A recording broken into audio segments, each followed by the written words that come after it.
Hello' everyone, মই গৌৰাংগ মেধক। এতিয়া আমি মাছ মাৰিম, অলপ এনে টাইম পাছ কৰি আছোঁ ইয়াতে। আৰু আমাৰ জোনাইৰ পৰা সদৌ জোনাইৰ পৰা ফিচাৰমেন 4জনমান আহিছে, সিহঁতে মাছ মাৰিছে, দেখাম এতিয়া আপোনালোকক। জোনাইৰ মাছ ফিচাৰমেনকেইটা কোনকেইটা? এইকেইটা নি?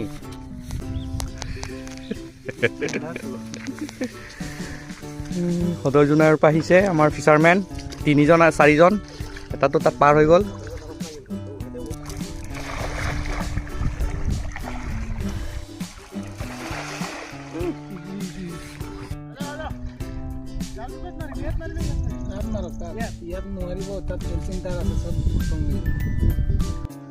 যাত্ৰা, আমাৰ যাত্ৰা।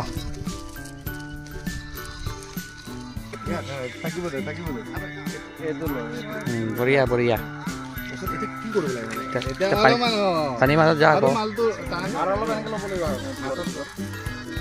তো ফাইনেলি আমাৰ মাৰি হৈ গ'ল আৰু এইকেইটা মাছ পালোঁ। চাওক, মিছা মাছ পাইছোঁ আৰু কেঁকুৰা পাইছোঁ।